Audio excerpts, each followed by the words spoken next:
together in every possible way to make certain that you, through the PBS network here and our station here, can have access to all that you need to move your family forward in terms of gaining access to learning over your entire lifetime. No matter what your age, no matter where you are, no matter where you're sitting, no matter what you're doing, we are here for you, and we're really excited about that.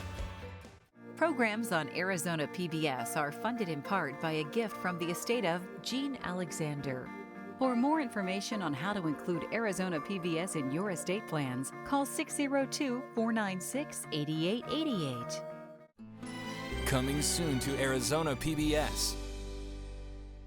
I'm Ted Simons. Join us this July 4th at 5:30 for a special Summer of Space edition of Arizona Horizon. We'll visit with ASU's Lunar Reconnaissance Orbiter team that's been taking up-close pictures of the moon for the last decade. Then we'll look at the science surrounding the first photographs of a black hole. Finally, discover what's behind the OSIRIS-REx mission to land on an asteroid. Arizona Horizon and the Summer of Space, Thursday, July 4th at 5:30 and 10:30, only on Arizona PBS.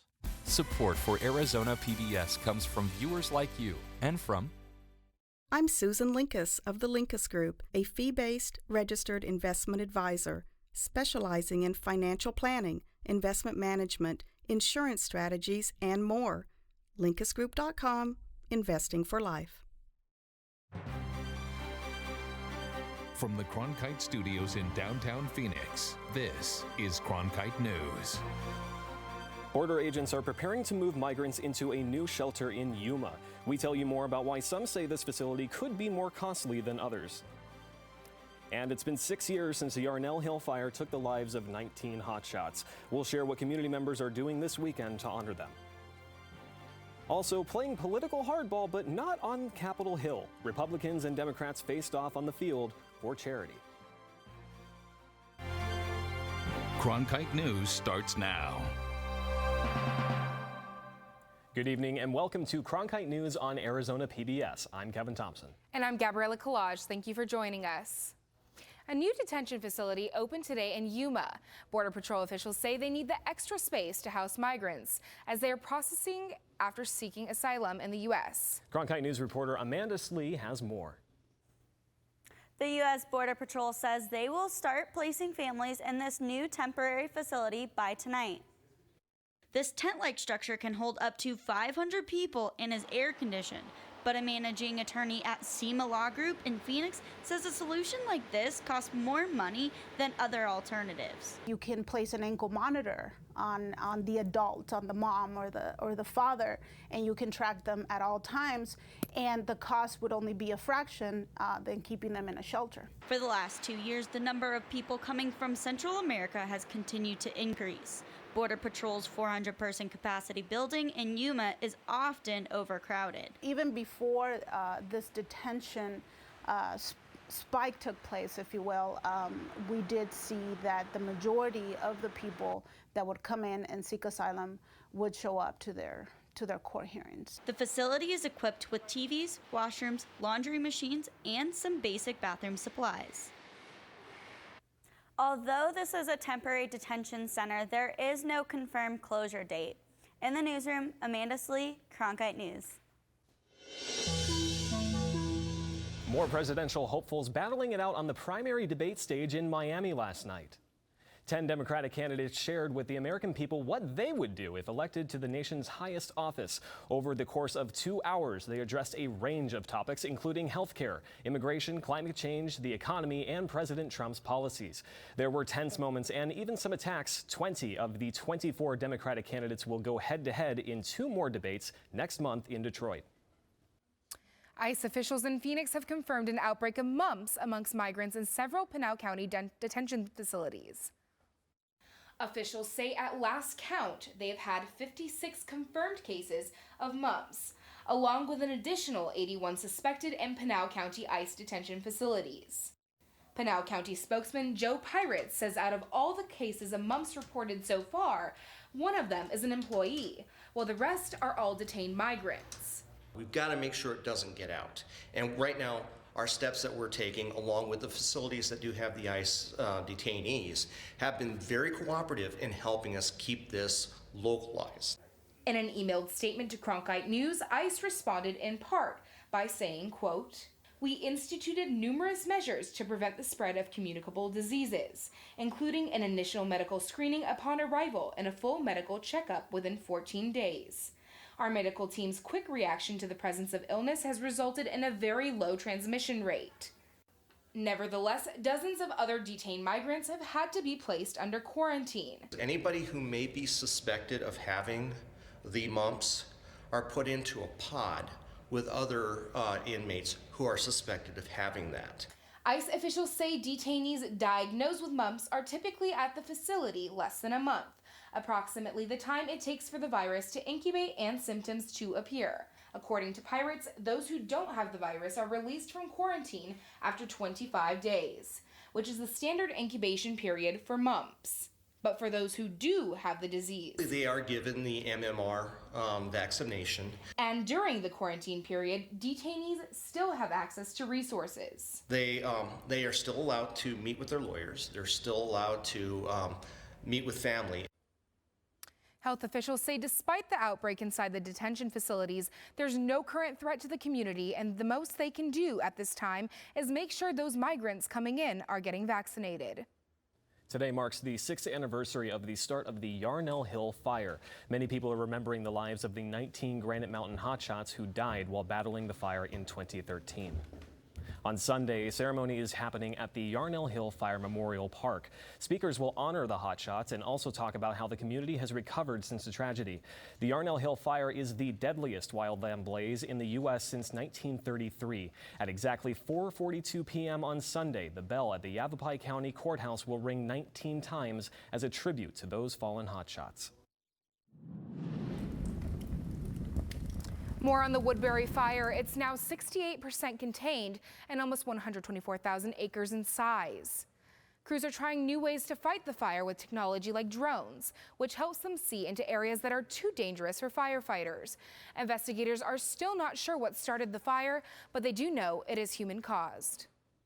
And it's gonna be a sizzling hot weekend, guys. Pretty much everywhere, it's gonna be hot.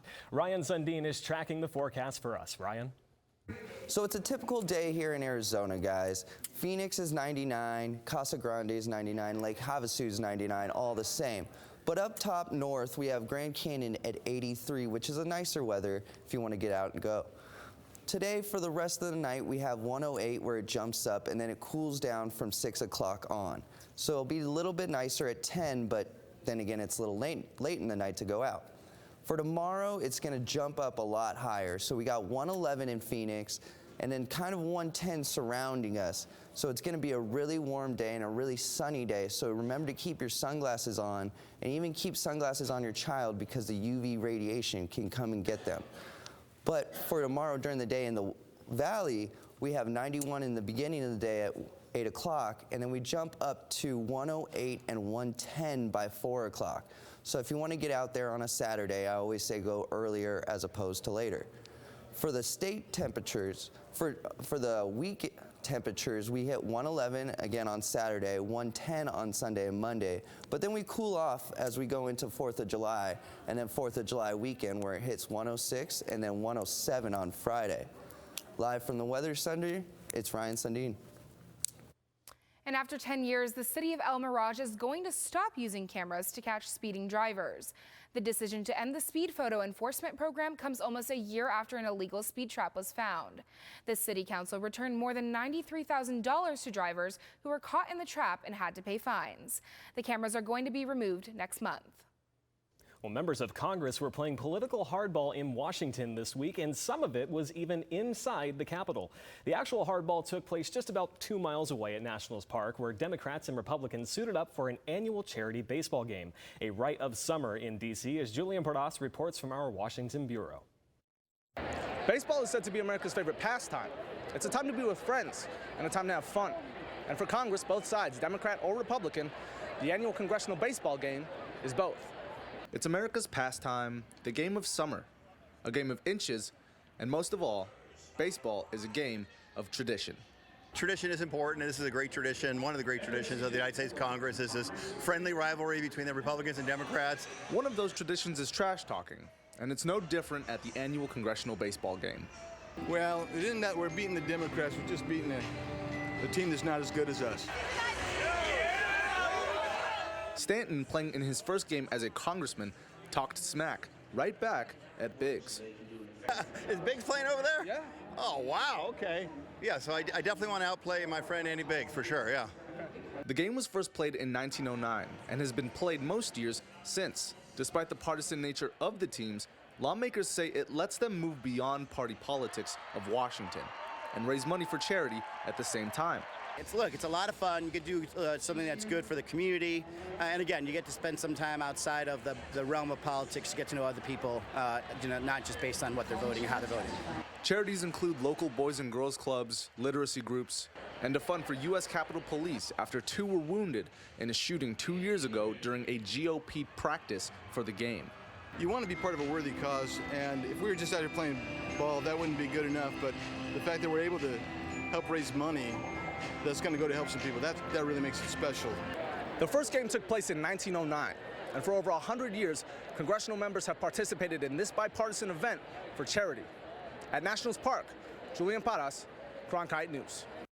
And despite Congressman Biggs' confidence, Democrats won Wednesday night's game by a score of 14-7, tying the long-running series at 42-42 and 1. Today marks the 50th anniversary of the Stonewall Riots, a seminal moment in the history of the LGBTQ rights movement. As Cronkite News reporter Kyla Wilcher explains, when the Mercury held their Pride Night event earlier this month, the significance of that anniversary was front and center for Mercury Center Brittany Griner. This is like a big one, really monumental, and just happy to be a part of it. The Stonewall Riots, which began after police raided a gay bar in June 1969, drove the creation of the modern LGBTQ rights movement. The Mercury honored that legacy through outreach to the LGBTQ audience. This is awesome, Yeah. We've done a lot in the community, but we got a lot more to do. In 2014, the WNBA became the first professional sports league to specifically target the LGBTQ community. Our game isn't just about basketball. Our game is, our league exists at the intersection of women and people of color and the LGBT community and its allies, and that sort of intersectionality gets people to try it out because, like I said, it's a welcoming place. The attendance at Pride Night has steadily grown from 9,100 in the event's first year in 2014 to 10,400 earlier this month. The crowds are much bigger. I think with the diversity that we have in the city and the valley here, that it just gets bigger and bigger every time. Kozar says the Mercury are the only professional team in the valley with openly LGBTQ players, and celebrating that encourages inclusiveness for fans like Richard Smith. It feels good to know that there's other people like me, and athletes and professionals and famous celebrities or whatnot. We're not alone. According to the nonprofit Movement Advancement Project, nearly 250,000 adults in Arizona identify as LGBT. That's 4.5% of the state's population, up from 4% in 2015. In Phoenix, Kyla Wilcher, Cronkite News. Coming up, an effort to stop a deadly problem. The number of pedestrian deaths reaching record numbers. Victims' families and advocates are now fighting for change, what they're doing in their communities to make a difference. And how one hockey player's special moment of getting selected to play for the Arizona Coyotes was made even better by sharing it with his father. That story and more next. Welcome to another edition of Cronkite Sports Now. I'm Taylor Rocha. Let's talk sports. For the latest on local sports and beyond, we've got you covered. Let's do this thing. We challenge reporters to go beyond, a game story. We want stories with depth. It's just a crucial step from the college experience into the professional experience while you're still in school. At Cronkite Sports Now, watch the journalists of tomorrow cover sports today.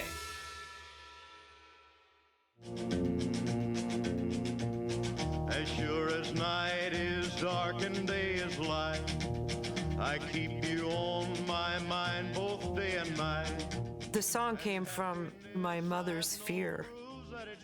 You're going out on the road and these girls are coming up and to you, and he wrote, I walk the line. I'm gonna stay true to you. I keep a close watch on this heart of mine. Millions of people die every year from drinking dirty water. I would never have felt I had the ability to do something without ASU pushing me. We built filtration systems out of local materials with the people. To see those kids drink clean water for the first time, it's the most rewarding feeling that you can ever have. I went to ASU because I wanted to change the world.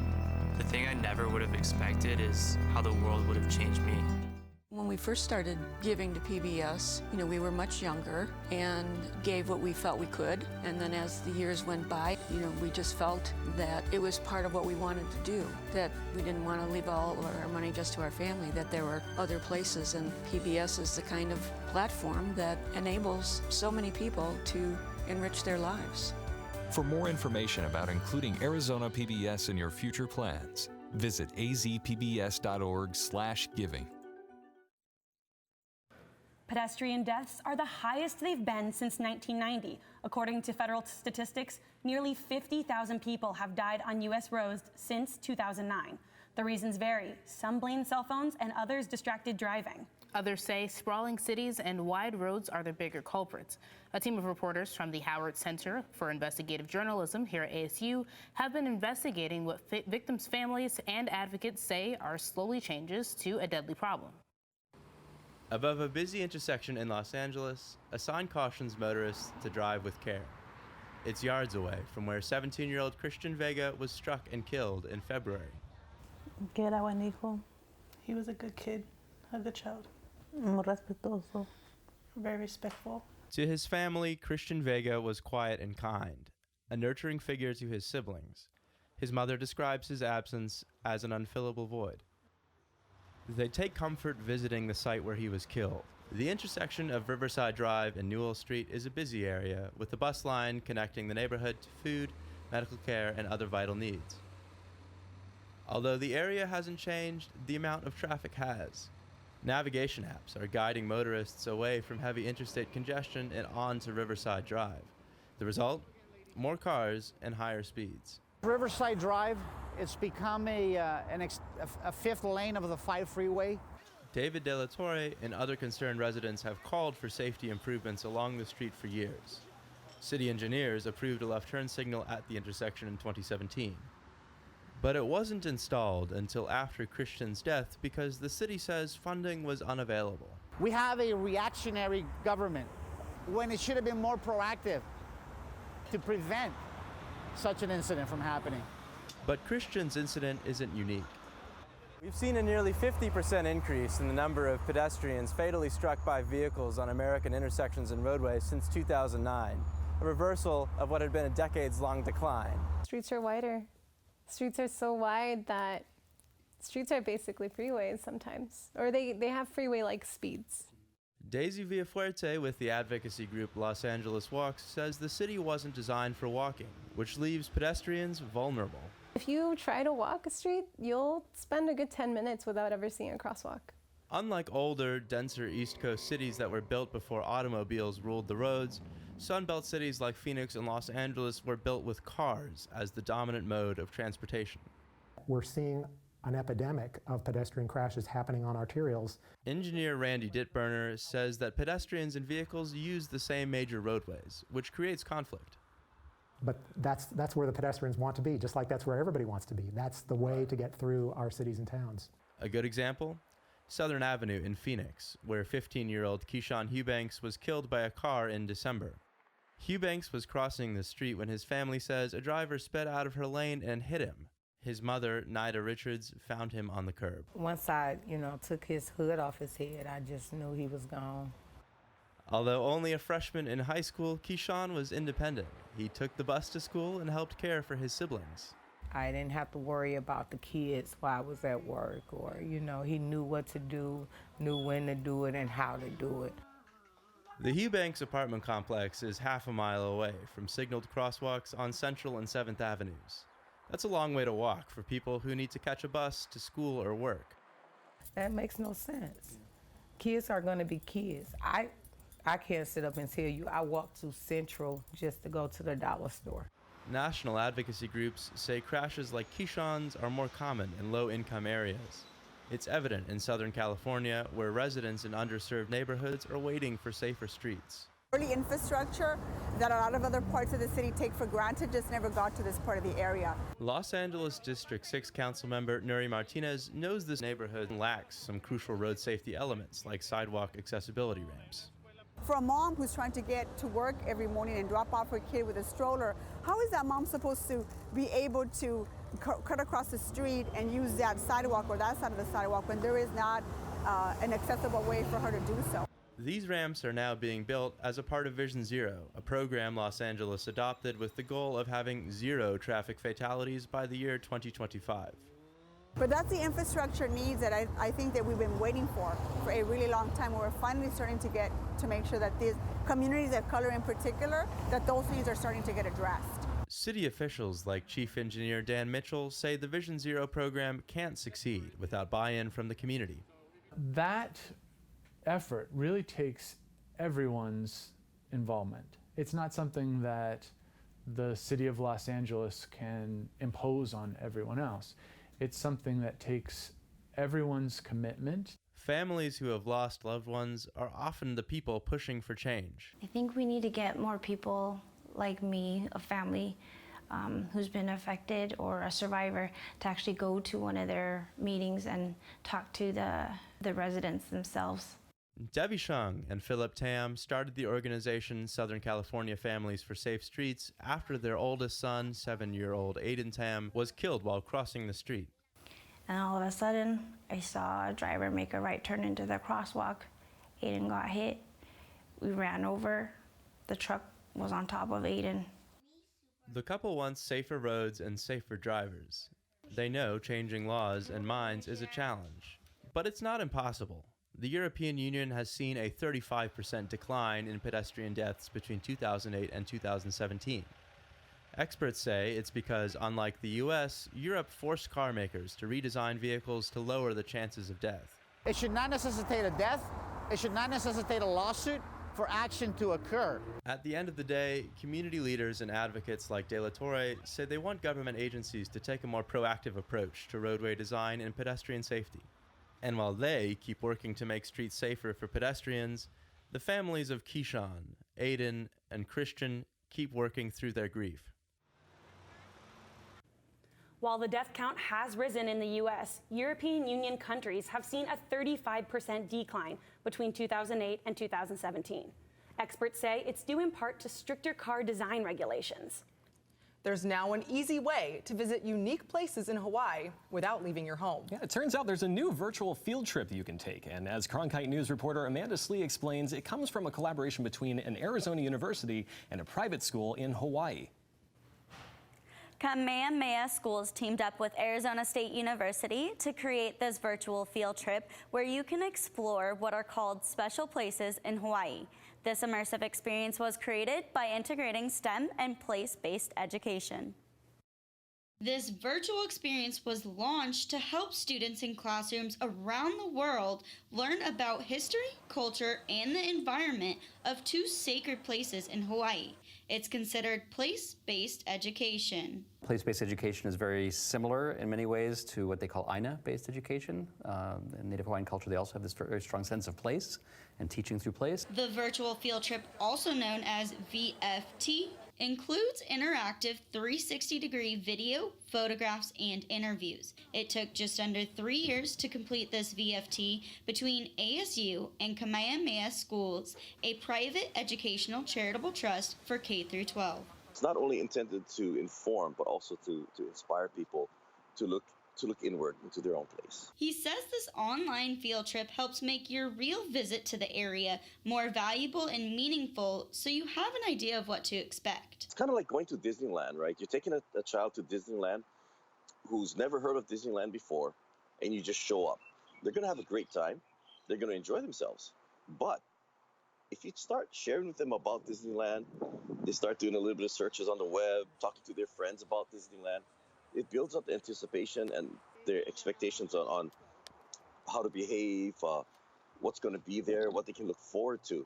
They have created 2 tours, one of a suburban spiritual significance and the other of a more remote area that would take a 1-mile hike over lava rocks and soft sand.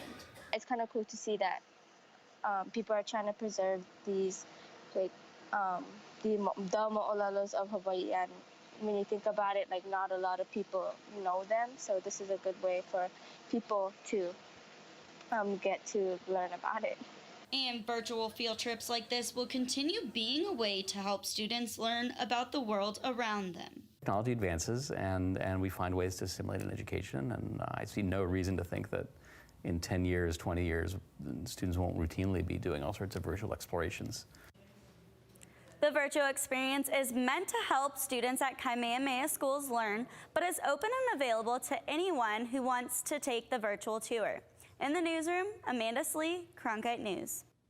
Arizona Coyotes prospects skate this week at the team's prospect development camp at Gila River Arena. It's been 7 years since the Arizona Coyotes last made the Stanley Cup playoffs. But as Ethan Schmidt reports, the franchise hopes an 18-year-old from Sweden can help end the drought. Arizona Coyotes are proud to select from Brynäs in the Swedish Hockey League, Victor Soderstrom. Arizona Coyotes first-round draft pick Victor Soderstrom is stepping onto the ice as an official prospect this week, just days after the team traded up from 14 to the 11th pick to draft him. We tried to move up 7, 8, 9. We tried to move up as high as we could, and offered a lot to get up there, and made sure we left no stone unturned to get our guy. It's really a dream come true for my whole family, and you know, getting to a city like Phoenix, it's awesome. Yeah, I don't understand it. It's amazing. So dreams come true. The Coyotes had plenty of options with their first-round pick in this year's draft, but Chaika said the organization would do whatever it took to secure Soderstrom. Now, the future is looking a bit brighter on the blue line for Arizona, and the 18-year-old Swede could play in the NHL as soon as next season. He's physically mature, he's mentally mature, he's got the skill set, so you know, it'll be whatever's best for his development long term and where he's at coming into camp. I think I'm a two-way D with offensive upside. I think I have good hockey sense, hockey IQ. I'm a smooth skater, skilled. If he can make the NHL roster, Soderstrom will fit right in with fellow Swedish defenseman Oliver Ekman-Larsson, Coyotes captain, and Nick Hjalmarsson. In Glendale, Ethan Schmidt, Cronkite News. On the next Arizona Horizon, it's the Journalists Roundtable. Martha McSally gets a rousing endorsement from President Trump. What does it mean for McSally's campaign? The endorsement comes as a political newcomer makes noise about challenging McSally in the GOP primary. I'm Judy Woodruff. On the next News Hour, on display, Jeffrey Brown is our guide to a showcase of the best of modern American art. That's Friday on the PBS NewsHour. That's it for Cronkite News tonight. Thanks for joining us. For top Arizona stories anytime, go to cronkitenews.azpbs.org.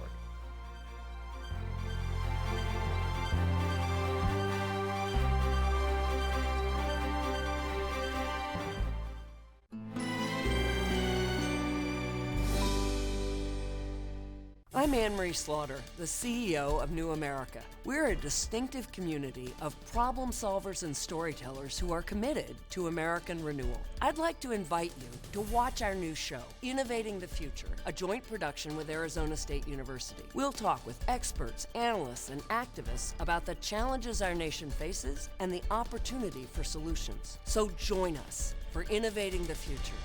Tonight at 7:30 on Arizona PBS. Explore new ideas and new worlds here on Arizona PBS, a community service of Arizona State University. Arizona PBS deeply appreciates every gift we receive, and we are proud to honor our Executive Society. These supporters believe in the mission of public television and are making a real impact in our community. If you would like to join the Executive Society, please call the number below or log on to azpbs.org to join. Thank you.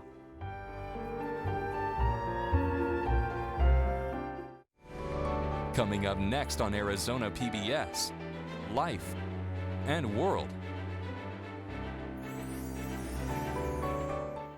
Hi, I'm Dr. Terry Woodbeck. Child abuse doesn't stop without intervention and help. Speak up and report suspected abuse or neglect by calling 1-888-SOS-CHILD or get help online at azpbs.org/strongkids. Coming soon to Arizona PBS. Here comes the federal government saying that they own the land and everything on it is theirs. But my dad said, hell no. How one family's fight against the government. The armed standoff in Bufferville. This became sort of this rallying cry for anti-government extremists everywhere. Sparked a movement. Anti-government patriot Youth Bundy is in federal custody and now. what it means.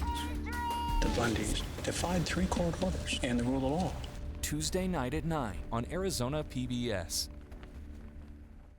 Support for Arizona PBS comes from viewers like you and from Whitfill Nursery, proud to support Arizona PBS, a Valley tradition since 1946. Over 200 acres of Arizona-grown trees, citrus, and palms. Complete custom design and installation. And Whitfill Nursery still does the digging. WhitfillNursery.com.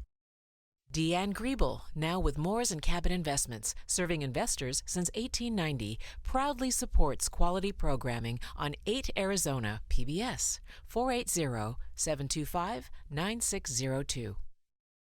Ironwood Cancer and Research Centers, personalized cancer care through medical oncology, radiation oncology, and radiology services, focusing on emotional, physical, and social support, outsmarting cancer one patient at a time.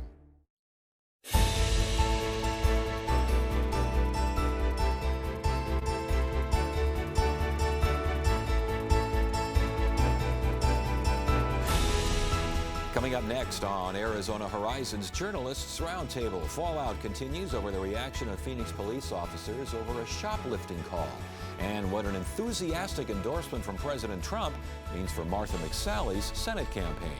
Those stories and more next on the Journalists Roundtable. Arizona Horizon is made possible by contributions from the Friends of Arizona PBS, members of your PBS station. Thank you.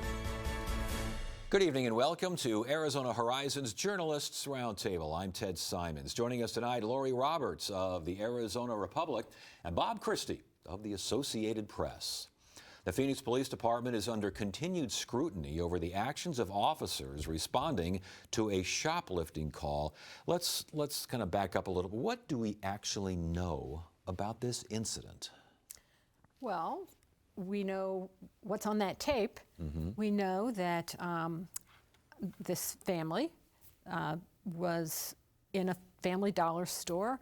They are alleged to have taken, well, we know that the daughter at least took the doll out of the store. The police allege that the young man also took a pair of underwear out of the store, though you couldn't see that on any video that was out there.